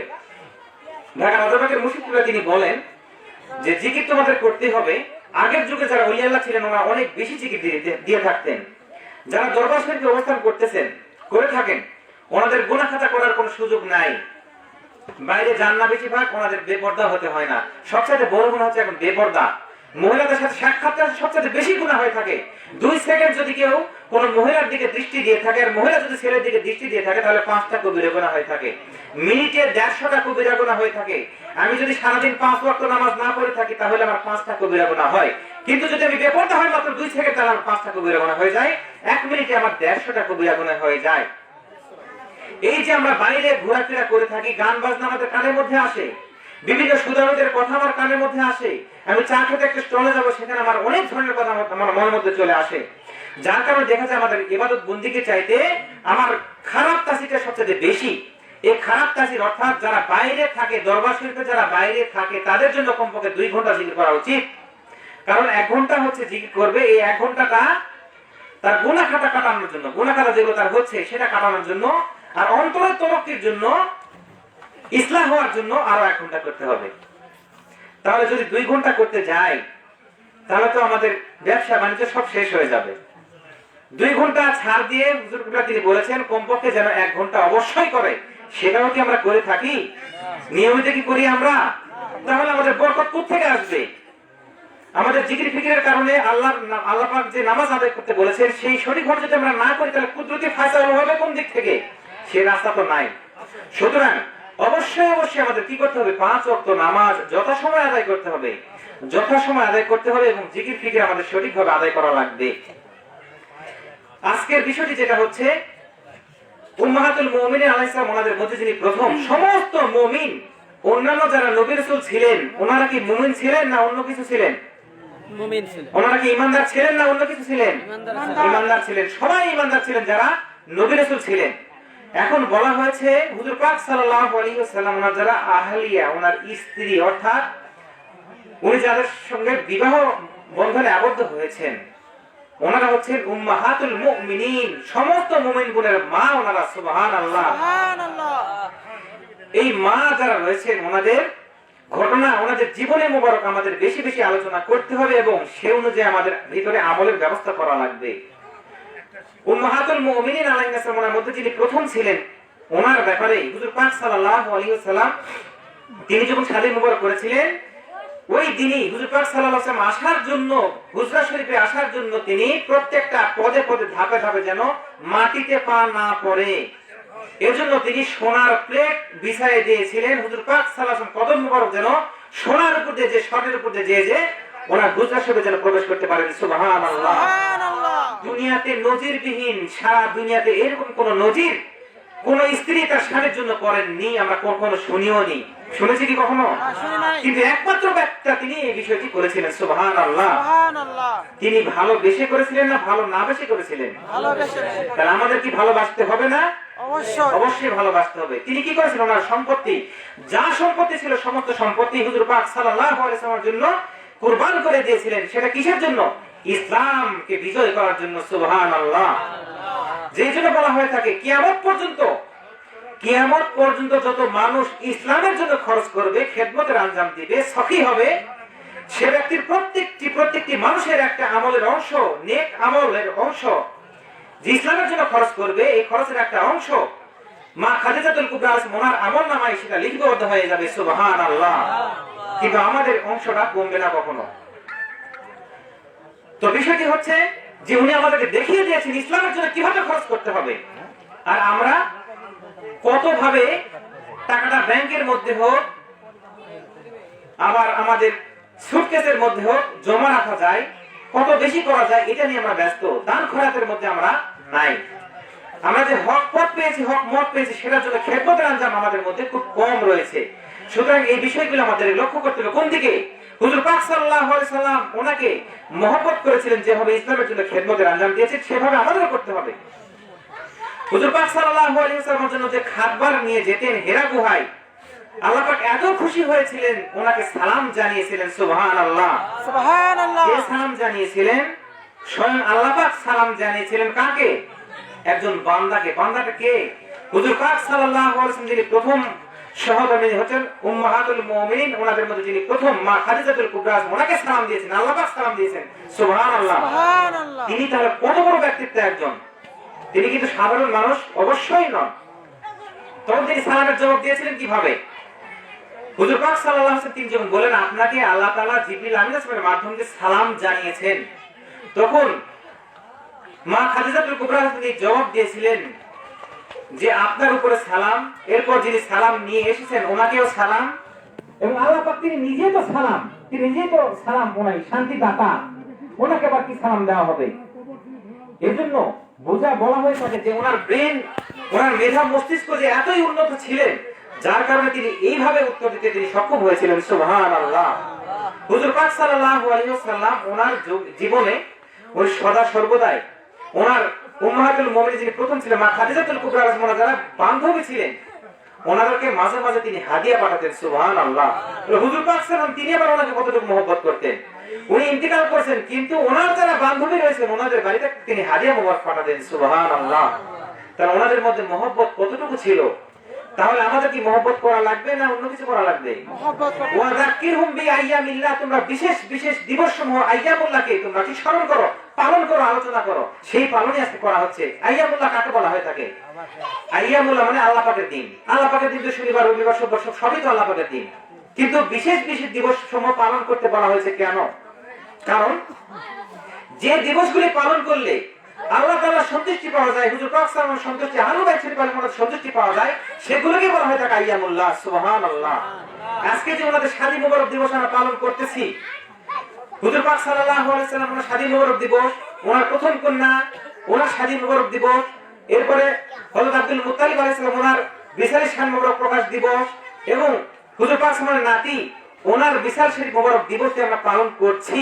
এই বিশেষ বিশেষ দিবস আমরা পালন করছি, আল্লাহ পাকের আদেশ সেরে আমরা পালন করতেছি। তাহলে ওনারা কি খুশি হবেন না বেজার হবেন?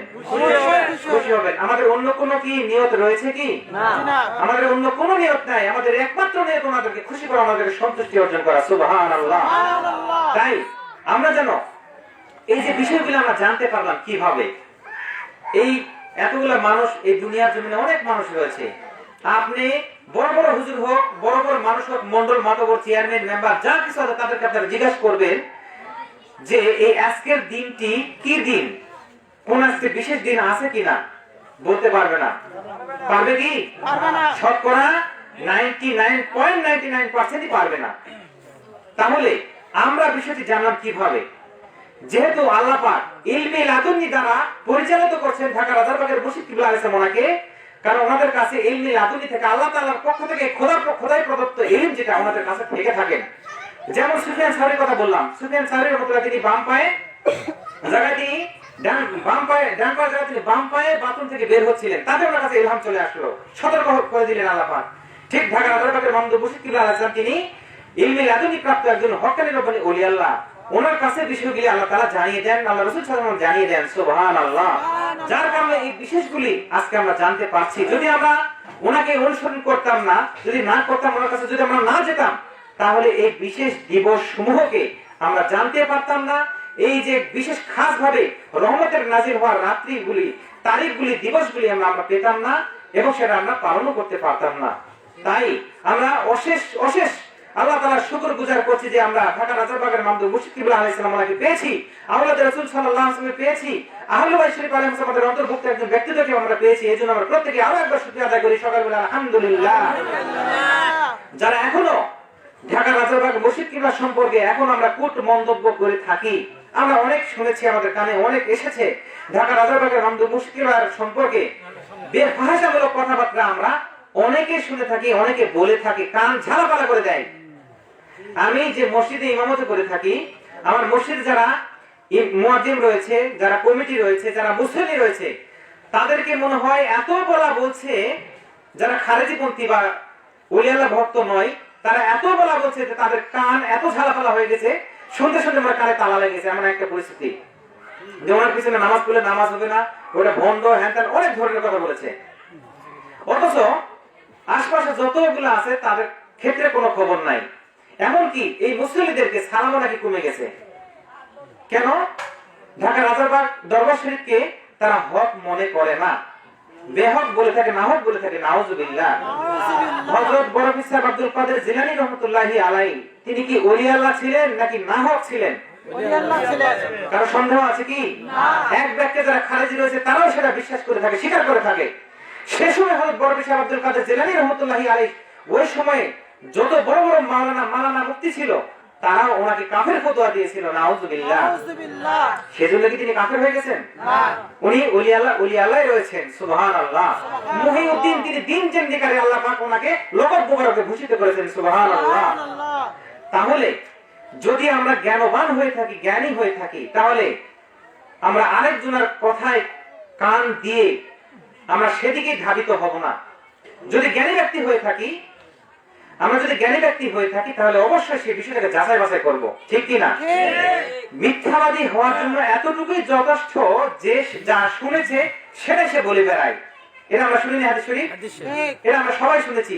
মিথ্যুক হওয়ার জন্য এতটুকুই যথেষ্ট যে যা সে শুনেছে সেটাই মানুষের কাছে বলে বেড়ায়, মানে দেখেনি না দেখে যেটা শুনছে সেটা মানুষের কাছে বলে বেড়ায়।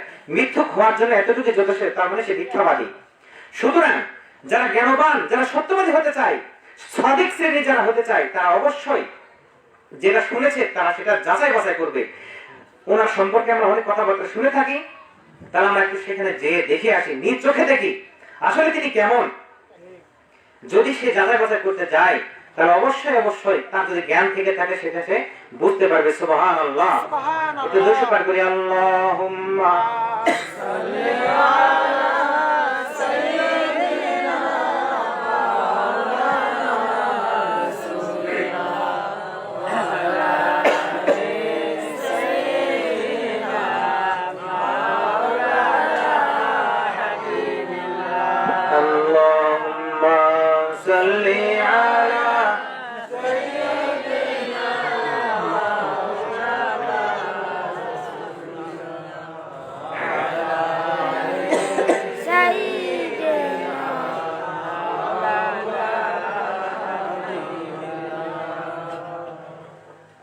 পাক সাল্লাল্লাহু আলাইহি ওয়াসাল্লাম, আমি পূর্বে যে হাদিস শরীফটা বলেছিলাম যে ওনার মহব্বত পাওয়া শর্ত আল্লাহ তাআলার মহব্বত পাওয়ার জন্য, ঠিক কি না? মনে আছে কথাটা?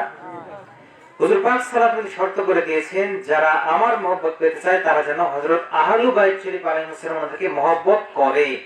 সুবহানাল্লাহ। এখন আমরা জেনেছি যে ঢাকা রাজারবাগ দরবার শরীফে যিনি মুর্শিদ কিবলা রয়েছেন, তিনি হচ্ছেন পিতা এবং মাতা উভয় দিক থেকে, বড় পীর সাহেব রহমাতুল্লাহ তিনি পিতা মাতার দিক থেকে আওলাদ রাসূল ছিলেন।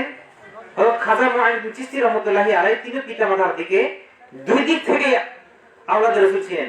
একজন মানুষ একদিক থেকে আওলাদ রাসূল হতে পারেন, সেটাও আওলাদ রাসূল, কিন্তু দুই দিক থেকে, মায়ের দিক থেকে বাবার দিক থেকে, দুই দিক থেকেই আওলাদ রাসূল হওয়া কিন্তু খুবই টাফ ব্যাপার। এটা হওয়া যায় না, সাধারণত কেউ হয় না।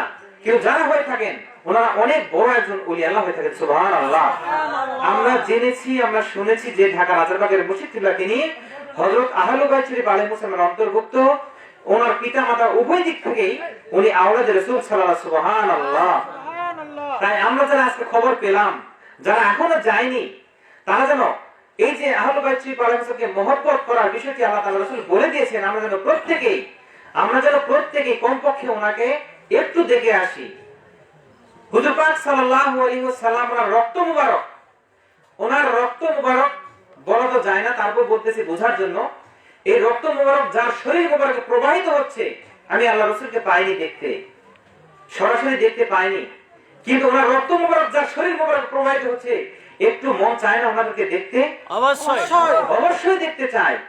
যদি আমরা দেখতে চাই, একটু একবার হলেও আমরা ওনাকে দেখে আসি, একটু ভালো নিয়তে দেখে আসি।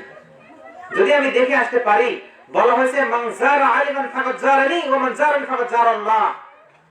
যদি কোনো ব্যক্তি, হুজুর পাক সাল্লাল্লাহু আলাইহি ওয়াসাল্লাম বলেছেন, যদি কোনো ব্যক্তি একজন হক্কানি রব্বানি ওলি আল্লাহ, হক্কানি রব্বানি আলেমের দিকে তাকায়, সে যেন হুজুর পাক সাল্লাল্লাহু আলাইহি ওয়াসাল্লামের দিকে তাকালো। সুবহানাল্লাহ। যে ব্যক্তি হুজুর পাক সাল্লাল্লাহু আলাইহি ওয়াসাল্লামের দিকে তাকালো, সে যেন আল্লাহ তাআলার দিকে তাকালো। সুবহানাল্লাহ। যে ব্যক্তি আল্লাহ তাআলার দিকে তাকালো, আল্লাহ তাআলা তার সমস্ত গুনাহ খাতা maaf করে দেন। সুবহানাল্লাহ।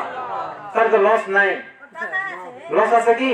লস নাই। তাহলে মানুষ, আমরা যদি পাগল, নিজের ভালো নাকি পাগলেও বুঝে, নিজের ভালো পাগলেও বুঝে, আমরা কিন্তু পাগল নই, তাহলে আমরা কি আমাদের ভালো বুঝবো না? যদি আমরা ভালো বুঝে থাকি, তাহলে অবশ্যই আমরা ঢাকা রাজারবাগ দরবার শরীফে যে ওনাকে একবার হলেও দেখে আসি, একটু দেখে আসি, মানুষ যা বলেছে তার সঙ্গে কথাটা মিলে কিনা। আল্লাহ তাআলা আমাদের প্রত্যেককে সেখানে নেক নিয়তে যাওয়ার তৌফিক দান করুন। আল্লাহ তাআলা আমাদের প্রত্যেককে সেই তৌফিক দান করুন। সকল বলি আল্লাহুম্মা আমিন।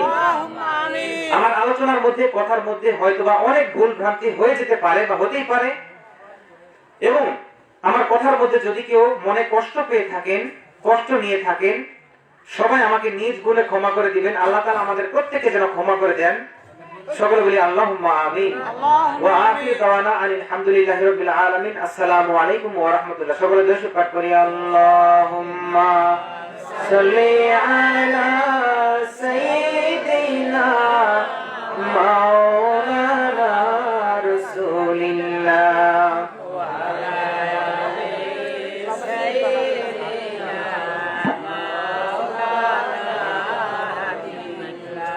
আল্লাহুম্মা সাল্লি আলা সাইয়্যিদিনা মাওলানা রাসূলিল্লাহ ওয়া আলা আলিহি সাইয়্যিদিনা মাওলানা হাবিবিল্লাহ।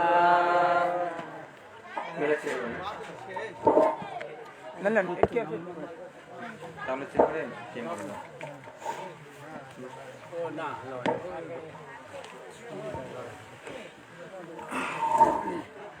أعوذ بالله من الشيطان الرجيم.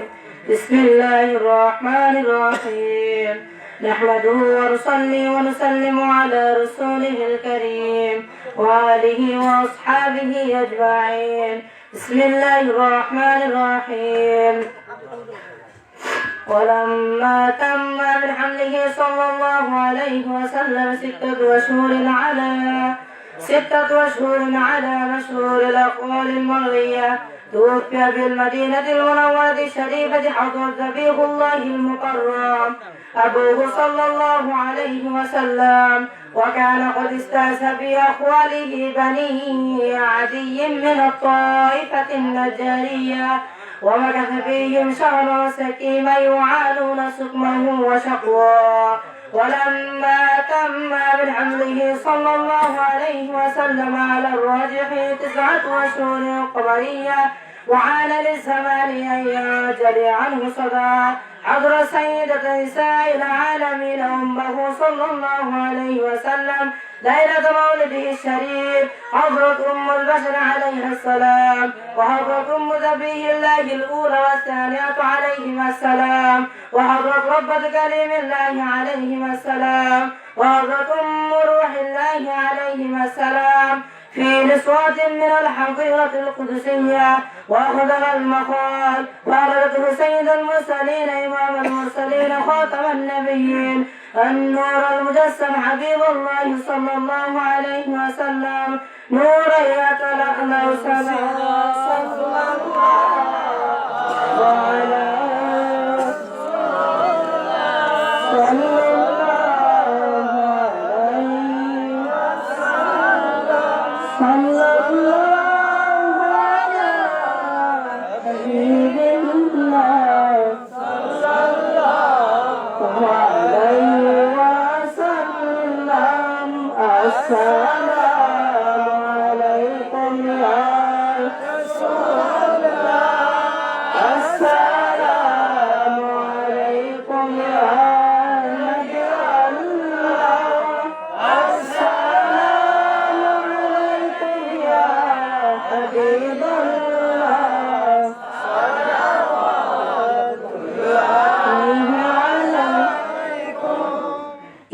ميلاد النبي محبيله جنيك درهم خرس قريبه জান্নাত বন্ধু সে আমার সিদ্দিক আকবর কহিলেন আসসালামু আলাইকুম ইয়া রাসূলুল্লাহ আসসালামু আলাইকুম ইয়া নবী আল্লাহ আসসালামু আলাইকুম ইয়া হাবিব আল্লাহ সাল্লাল্লাহু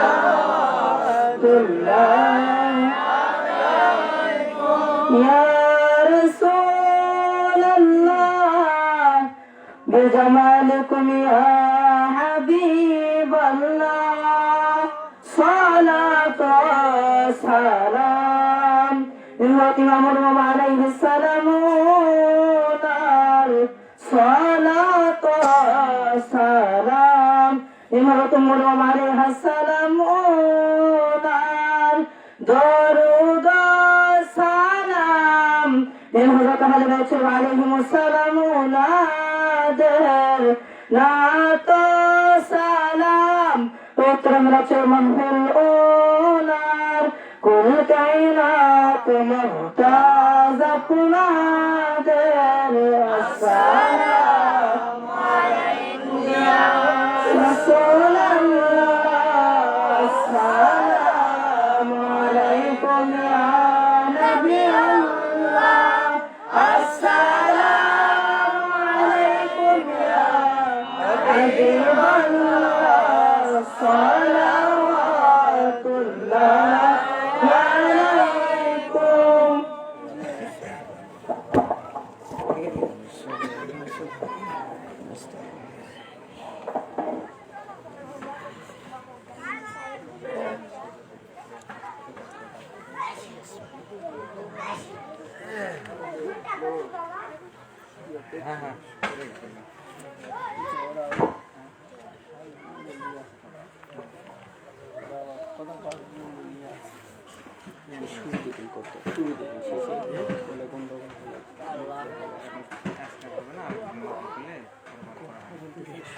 শেষে আসলে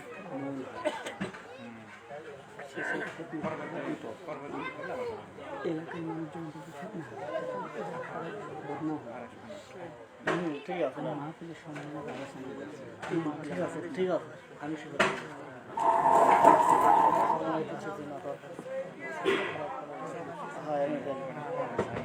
আমি জানি আমি এগুলো বলেছি আসতে শুনবো জানবো ওরা না এখন দেওয়া হবে প্রত্যেকে যারা বাইরে রয়েছেন ভিতরে এসে বসুন। أعوذ بالله من الشيطان الرجيم. قل هو الله أحد الله الصمد الذي لم يكن له كفوا أحد. الله أكبر الله أكبر لا إله إلا الله بسم الله الرحمن الرحيم. قل أعوذ برب الفلق من شر ما خلق ومن شر غاسق إذا وقب ومن شر النفاثات في العقد ومن شر حاسد إذا حسد. الله أكبر الله أكبر لا إله إلا الله الله أكبر الله أكبر ولله الحمد. بسم الله الرحمن الرحيم. قل أعوذ برب الناس ملك الناس إله الناس من شر الوسواس الخناس الذي يوسوس في صدور الناس من الجنة والناس. اللهم اشفني في قبري اللهم ارحمني بالقرآن العظيم واجعله لي إماما ونورا وهدى ورحمة. اللهم ذكرني منه ما نسيت ومنه ما جهلت وارزقني تلاوته آناء الليل والنهار واجعله لي حجة يا رب العالمين. সকলে তিনবার আস্তাগফিরুল্লাহ শরীফ পাঠ করো।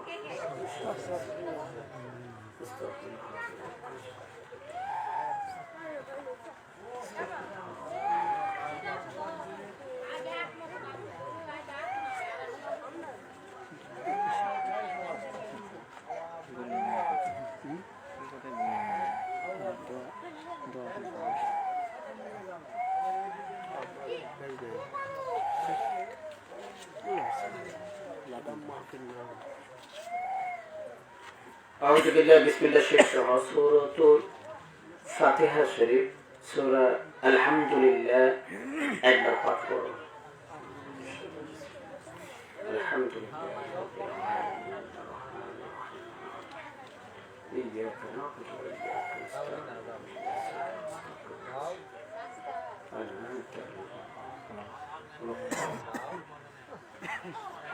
বিসমিল্লাহ শরীফ সহ সূরা ইখলাস শরীফ কুল আল্লাহ সূরা 3 বার পাঠ করো। বিসমিল্লাহির রহমানির রহিম।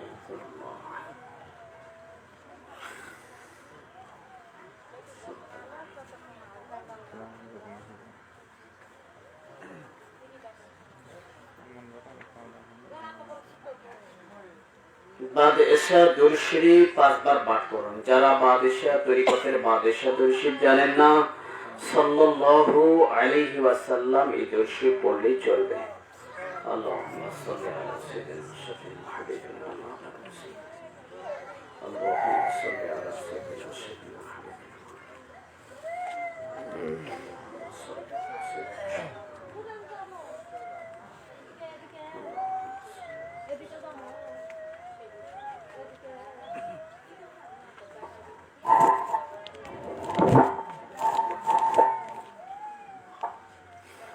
اللهم آمين. اللهم آمين.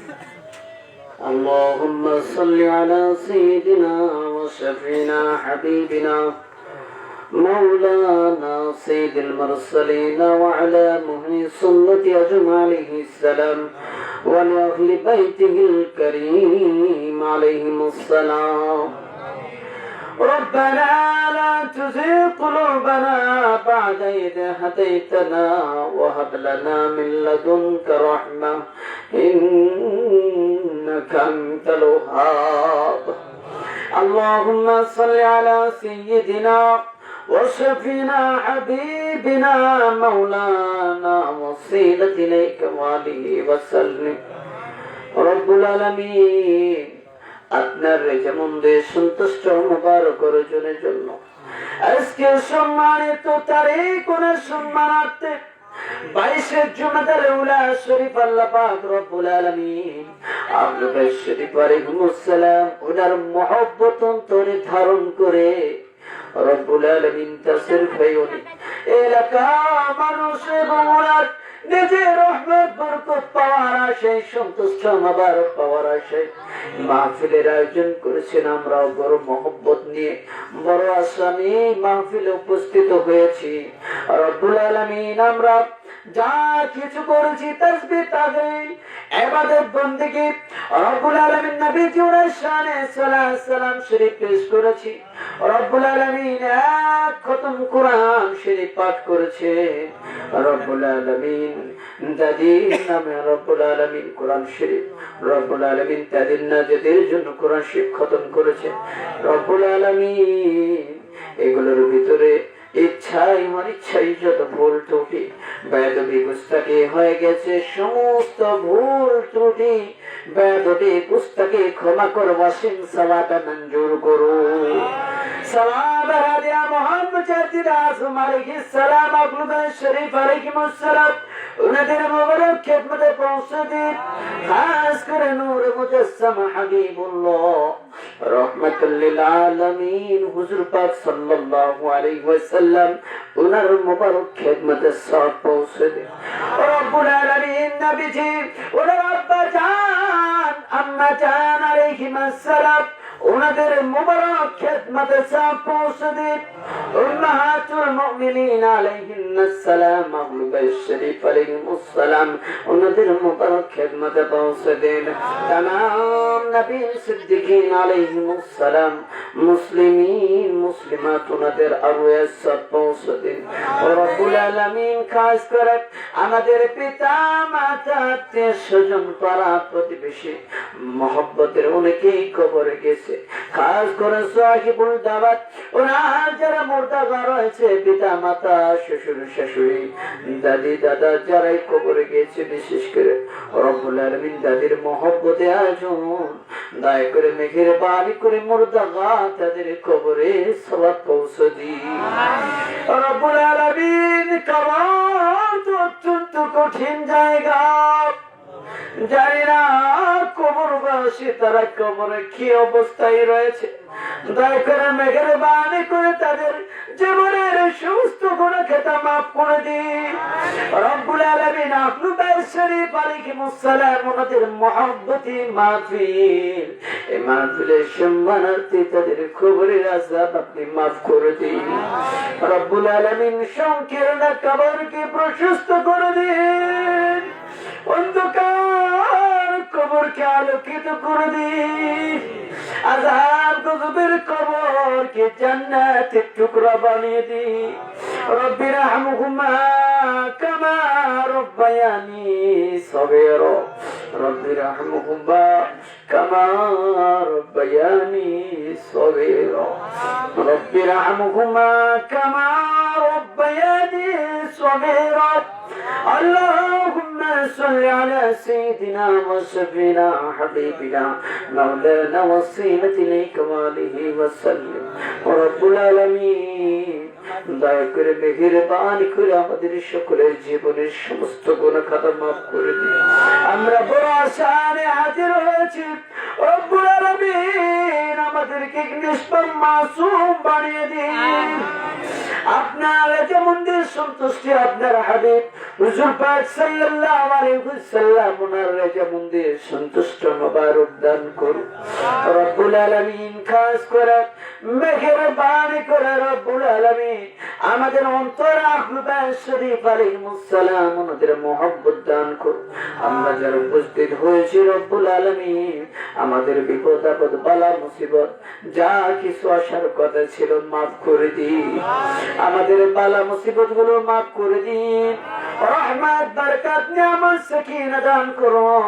আমরা যারা রিজিকের অভাবে রয়েছি রব্বুল আলামিন আমাদেরকে রিজিক দান করুন, রিজক কারীম নসিব করুন, সর্বপ্রকার অভাব অনটন থেকে হেফাজত করুন। আমরা যে যে পেশায় রয়েছি হালাল পেশার মধ্যে বরকত দান করুন, প্রচুর পরিমাণ বরকত দান করুন রব্বুল আলামিন। যারা চাকরি করে থাকি চাকরির মধ্যে বরকত দান করুন, যারা ব্যবসা বাণিজ্য করে থাকি ব্যবসা বাণিজ্যে বরকত দান করুন, যারা কৃষি খামার করে থাকে কৃষি খামার বরকত দান করুন রব্বুল আলামিন। এলাকার সমস্ত মুসলমানদেরকে খাস হেদায়েত দান করুন, প্রত্যেকের মনের নেক চাহিদা কবুল মঞ্জুর করুন। এই মাহফিলের সম্মানার্থে প্রত্যেকের বাড়িতে শান্তি দান করুন রব্বুল আলামিন। এলাকার সমস্ত মানুষের অন্তরে নবীজি ওনার মহব্বত আহমদ শরীফ আলাইহিস সালাম ওনাদের মহব্বত দান করুন রব্বুল আলামিন। খাস করে বাংলার জমিনকে কবুল মঞ্জুর করুন।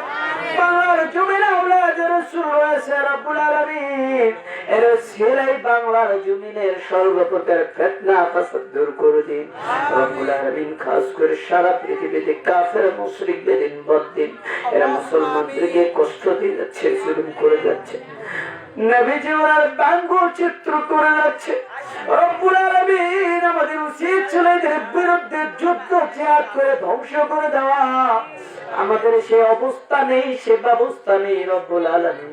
আপনার দরবারে কান্না করা ছাড়া উপায় নেই রব্বুল আলামিন।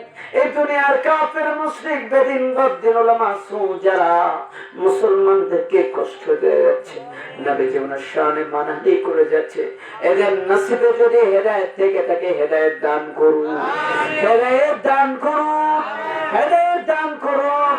যদি এদের নসিবে হেদায়েত না থেকে থাকে এরা যেরকম মুসলমানদেরকে কষ্ট দিয়ে যাচ্ছে, নবীজি ওনার ব্যঙ্গ করে মুসলমানদের অন্তরে যেরকম আঘাত দিচ্ছে, আওলাদ রাসূল ঢাকা রাজাবাগ দরবার শরীফের মুর্শিদ কিবলা আলাইহিস সালাম ওনাকে যেভাবে কষ্ট দিচ্ছে, নবীজি ওনার মানহানি করে প্রতিদিন চক্ষু মোবারকের পানি মোবারক ফেলে কাঁদেন। নবীজি ওনার শানে মানহানি উনি সহ্য করতে পারে না, মুসলমানদের জুলুম নির্যাতন মুজাহিদ আজম রাজার বাগ মুর্শিদ কিবলা সহ্য করতে পারে না রব্বুল আলামিন। আপনার দরবারে আমাদের ফরিয়াদ মুজাহিদ আজম আলাইহিস সালাম উনি যেভাবে আপনার দরবারে ফরিয়াদ করে থাকেন কাফের মুশরিকের শায়েস্তার জন্য, ঠিক তদ্রূপ আপনি কবুল মঞ্জুর করুন, কবুল করুন, কবুল করুন, কবুল করুন।